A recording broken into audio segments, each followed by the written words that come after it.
and welcome. Come with me quickly because we're about to lose the light. It's getting dark and I need to get a small harvest for our sausages for tea tonight. So come on, let's go and see what we've got around the garden.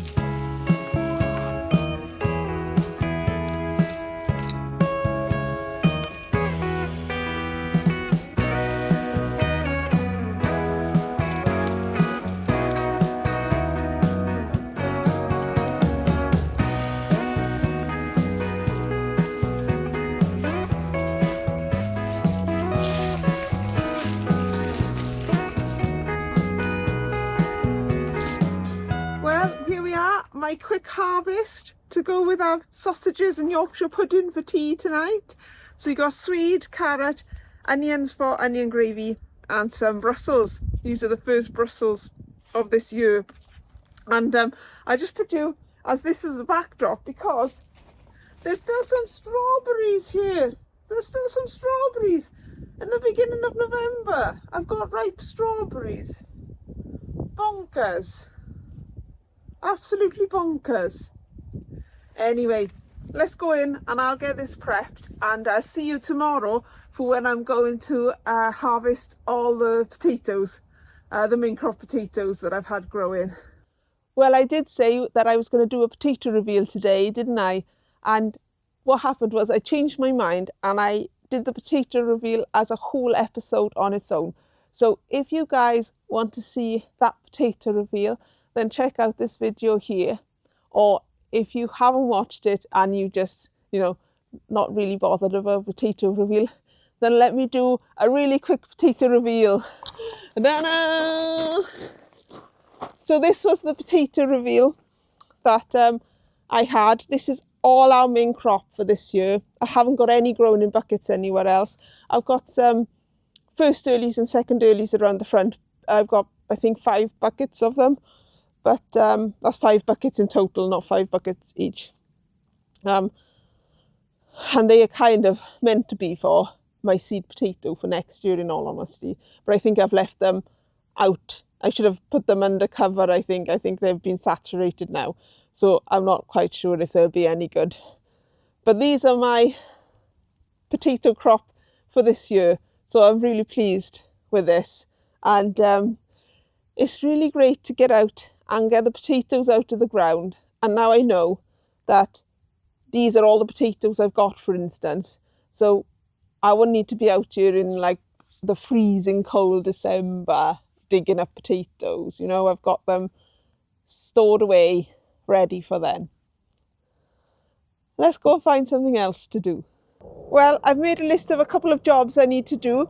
One is to reseed this bed now with some of the saved field beans that I saved last year.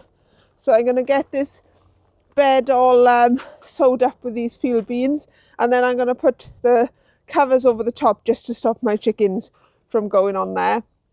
I've got various piles of dead twigs and branches that I've either cut down from the hazel tree or the asparagus fronds that I cut back a few weeks ago and haven't got around to chipping them.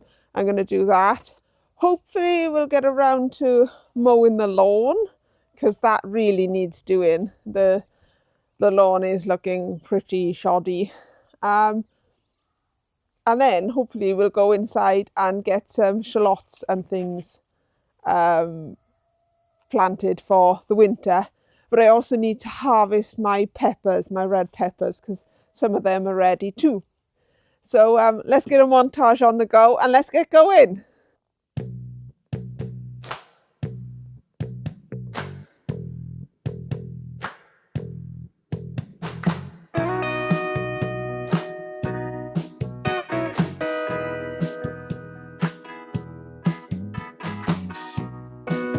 just noticed that this is in need of fixing as well.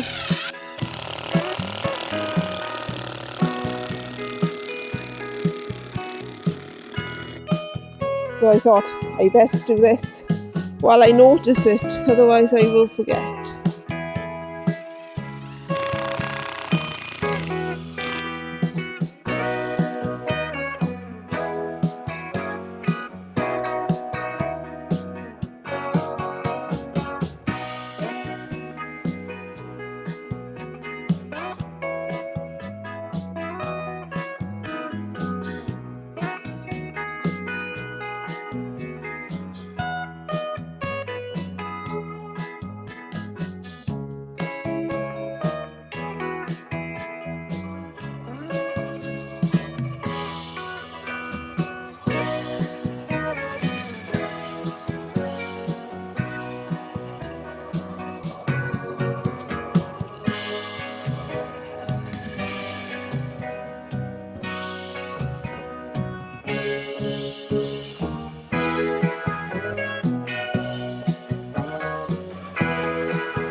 Well, got a good old harvest of the peppers here.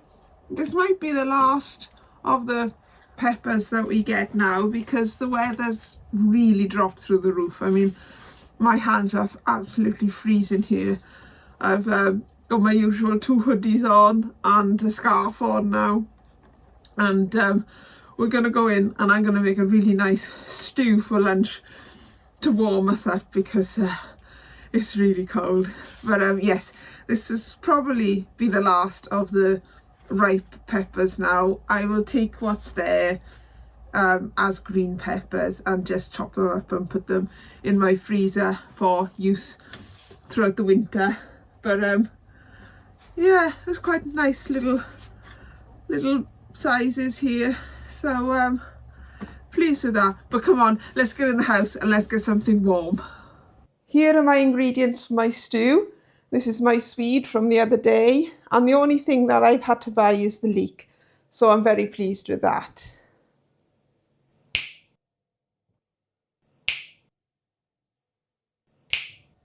So I've just got that onto the boil now, and then once it's boiled I'll reduce it to a simmer for about 15-20 minutes until the vegetables are cooked but not like mushy, as it were. And then I'll add the secret ingredient. I might put some stock cube in this as well. I'll test it at the end and see what it tastes like. And put the lid on. Yes, and I shall let you know what the secret ingredient is at the end. It's going to be good. Right, let's go and get some hydroponics sorted out. So this is my Click and Grow unit. I shall plug it in now and hopefully it'll still work.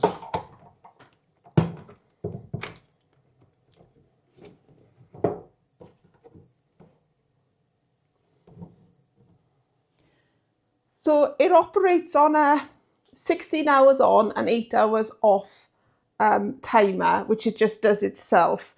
So what I'll need to do tomorrow morning is get up at either 6 or 7 just to plug it back in. So I'll unplug it tonight and then I can plug it in at maybe 7 in the morning, and then it will stay on until 11 in the night, switch itself off, and then come on automatically by itself. So apart from that first initial put on, it sees to itself, which is great. I fill it with the water from here, which we'll do in a minute.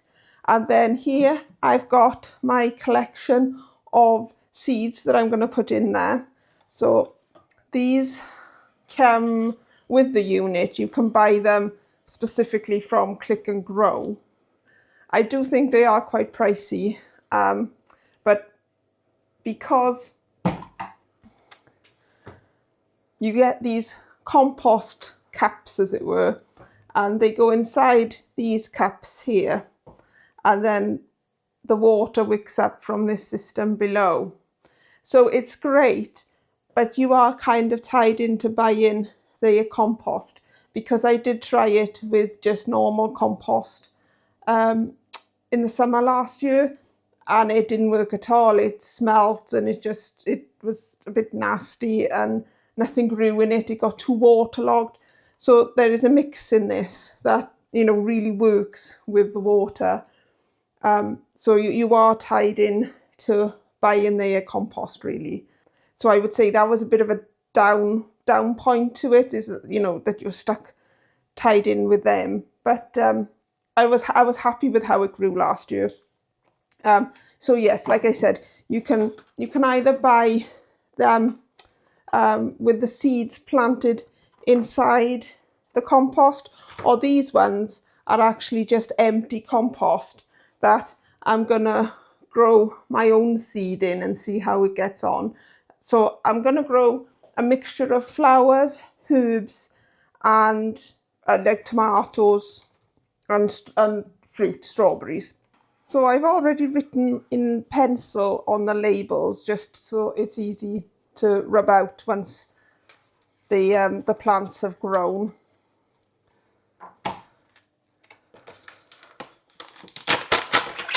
And this will be a good way of using up the old, the old things I had last year, really. So you just pop it in there, put the lid back on, pop it into there, and then there's these little grow caps you get with them that these just sort of go on top, just to like create a mini greenhouse effect on there, which will help with the germination. So like I said, these are last year's seeds, so it'll be interesting to see how well they actually do.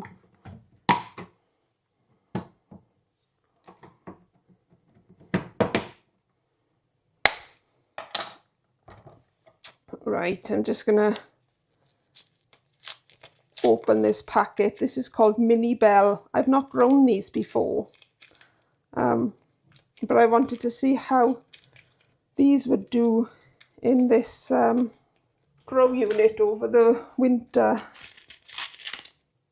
Yeah, so I've got the tomato seeds here, and I think I'll put 3 in.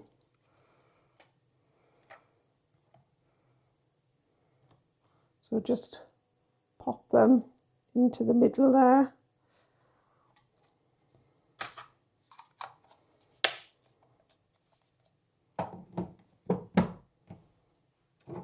And I'll do the same with the other ones. So I got 4 tiny antirrhinums. I might put a few more in actually, because they are small.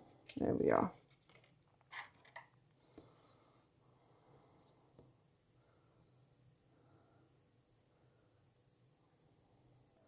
These are the pansies, again, tiny. So I'll just pop all the little caps on now, and then we'll fill up the water, and it should be good to go then. It's quite exciting to get this up and running again. It looks nice, you know, during the winter. The light is nice in the evenings when you come through here. The unit looks nice, you know, when it's got the herbs and everything growing. And this float that I'm pouring the water onto now, what it does is it goes down when the water has been used by the plants, which indicates when you need to refill it. So it's quite a good little system, and it all disassembles so you can wash it all out, because it does sometimes get a bit aphidy, because lots of things that grow indoors do, don't they? I'll just get some more water. So in terms of growing in hydroponics or growing inside, I was happy with how things grew in this unit. I would, if you're going to get one, I would just limit your expectations of the harvest you'll get from this unit, because I grew a lettuce, for example, and there was really only enough lettuce leaves for a couple of sandwiches. So, you know, it wasn't going to feed us all over the winter, shall I put it, which is kind of why I've now put some flowers in it, because I just thought that would look nicer. And not that I was disappointed with it, but I know the limitations that I will get from the harvest that I will get from here is not really going to be an abundance, as it were. So I thought I'll put some flowers in it, and hopefully they'll look pretty and colourful. And what is good about this unit is as the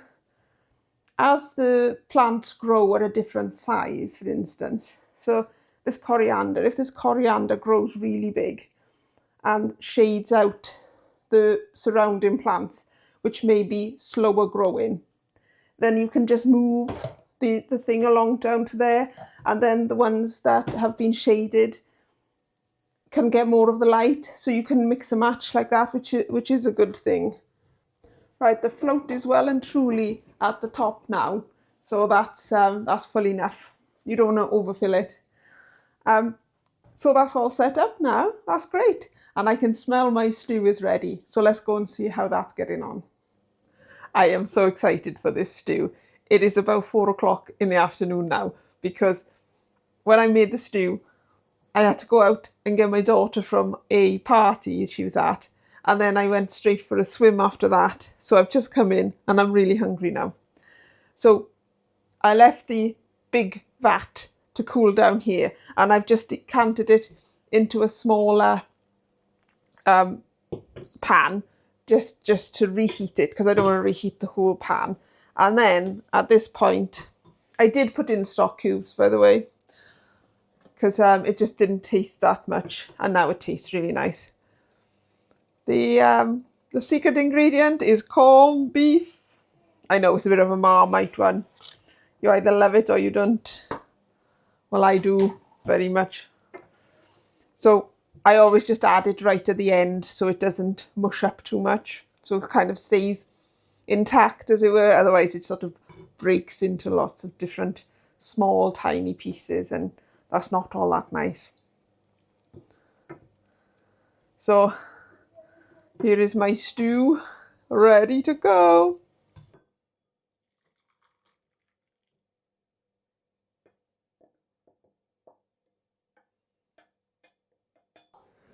So here it is, it's all ready to go. I'm gonna just try a little bit of it now.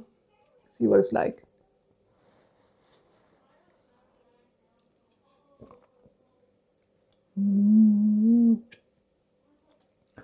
Always lovely and warm and comforting. And it's sweet but savoury at the same time. It's really nice. And I've got a bit of bread to go with it. So this will be lovely. Right, I'll go and eat this now. And when we come back, I will be doing microgreens and sowing some seeds. Well, I've got a nice selection of seeds in front of me that I need to sow, from microgreens to chili seeds for next year, through to onions, through to peas. So let's have a look at what I've got and I'll talk you through each one. So in front of me here, I've got 3 varieties of peas. I've got meteor peas, I've got Kent blue peas, and I've got sugar snap peas. And then I've got a small pot here which has Kent blue peas that's already started to chit because I left them outside too long and they started to chit. So what I'm going to do is I'm going to use each one in a section here to see if they're viable for next year, really, because if they'll grow now, they'll grow next year, and I can then just use them for pea shoots during the winter when they germinate. Fingers crossed. And it'd be interesting to see if these ones that have partially germinated re-energize and grow, or whether they won't. So I'll get them sown into here. It'll just be me putting one in each quarter of here and then covering with some compost, and that's them ready to go. The next 2 tubs along, I'm going to grow spring onions in one and chives in the other. These are sort of not self-watering, but you can water them and they have a reservoir in the bottom, so they'll hold water for a good time, and it means I don't have to keep watering them every day like I will with some of them. So that's good. I'm just going to sprinkle the seeds on top and then cover with compost, and hopefully they will grow as well. Everything's going to go on my windowsill at the moment. I'm not setting up my grow lights yet. Well, I don't need to set up my grow lights, but I'm not switching them on yet. I don't feel like I need to at the moment. In these 2 packets here, this is a mushroom tray, and I think the other one was a tomato tray that you buy from the supermarket. So I'm going to put cress in one and a mixture of like old brassica seeds in the other. Just really heavily sow them. So I'm not going to keep any of these seeds. They're all going to be sown. And apart from the cress, I won't sow that much cress. But they'll all be sown because they're 2 or 3 years old. So I'm not sure how viable the seed is. So I might as well just put loads in and see how we get on. And then in this last one, this is going to be a tray for pricking out eventually. So it is a bit late in the season to get these going, in all honesty. Or I am intending to grow them in my greenhouses over the winter. But in case you didn't know, I'm hoping to raise my greenhouses up. So I'm going to be building a wall around each greenhouse and then putting the greenhouse on top of the wall. So I haven't really been in a rush to get my seeds done because I might have nowhere to put them anywhere, because I might get the greenhouses done in the next 3 weeks, or it might take me, I might not even start the project until February, March time, depending on, what happens, because you plan to do jobs, don't you? And life just gets in the way. So here I've got coriander seed, red mustard seed, purslane, which is kind of like a lettuce, mixed lettuce, basil, rocket, corn salad, spinach, mustard, and lovely Ali from my rusty garden sent me some Kelsey onion seeds, which are onions that grow really big, and I've never grown them before. So I'm going to sow about 10 of these seeds because I think that's all really I've got room for, because they're going to grow big, so I'll be growing them individually. So I think 10 is probably enough for me to find room for in my garden. And then I'm also going to sow some Elsa Craig onions, which I grow every year, and I find them really reliable for where I am. And Ali also sent me some red scallions, or we call them spring onions, but they got like a red bottom. So that'll be interesting to see them. And some chilies. I'm going to start off my chilies now, and they can just grow slowly over the winter on my windowsill in the house. And then when I set up my grow lights, they can go in there. Let's not dilly-dally any further. Let's get these seeds sown. After sowing the seeds, I put sieved compost on top of the seeds, which took absolutely ages because I was using my fine sieve, and it just seemed to take ages to cover the whole surface of the soil. But that's done now, and I put them on my windowsill, and hopefully they will start to germinate soon. And I almost forgot to plant up my shallots, which was the main thing I wanted to get done. So these are my shallots from last year. Well, this year, this summer I harvested them. I've got some left over, and the ones that I've got left over I'll use for next year's seed, and then whatever is left over after I've planted them up, we'll eat. So I'm just going to put one in each module, just pushing it down ever so slightly. I'll try each one to make sure it's not soft. They all seem pretty good actually, and we did get a reasonable harvest of shallots. Wasn't as good as other years, but we did get a good harvest of shallots. And I forgot to mention how I sow my onions, because I did say I was sowing the Kelsey singly, didn't I? But my other onions, I multi-sow and I grow them as a clump in the ground. And I've done that for the past few years and they've worked well. But recently I was visiting the delectable Danny and the lovely Linda in Wales when I was visiting my family. And I asked them how they grow their onions. So let's see how they grow their onions. So Danny, tell us, which way are you planting your onions this year? Well, my autumn, winter onions are going to be planted out in the beds by sets, which I've already grown in a module tray in the polytunnel. And then in spring, then I'll be growing them by seed. But for the overwintering ones, they're all grown in sets in a module tray like this. And then I plant them out in the bed and then net it. Thanks very much. So Linda, what are you doing with your onions this year? Right, well, I've got some sets here. I've got 3 different types, and I'm going to be planting half out in the beds and half in the polytunnel. So we've got a sensu onion there, and some of those are already starting to sprout. There's that one there, look, see, it's already starting to sprout. And we've got a red onion, and that's an electric one. I don't think we got any shoot in there, so that's those. And I've also got radar, so they're another brown onion. Now these ones are from my walking onions now. They've already started to root. Now these walking onions, when they start to grow, they send out a scape, and these little onions are on the end.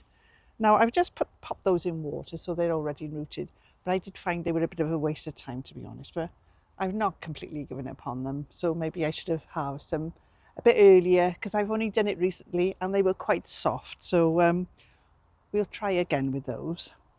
I've already planted some out that I started from seed, so if you want to come and have a look at those, I'll show you those. And I've already planted some sets that Cheryl, our plot neighbour, gave us as well, so let's go and have a look at those then. Ones here are from our plot neighbour Cheryl, and I've only recently planted those, so they're not, I don't think there's any shoots on them yet. So One of them is a Shakespeare, and there's some red ones, and they're red winter onions. So thank you, Cheryl, for those of you watching. And the other ones, I started from seed. I think it was April. I think I've got on the label somewhere.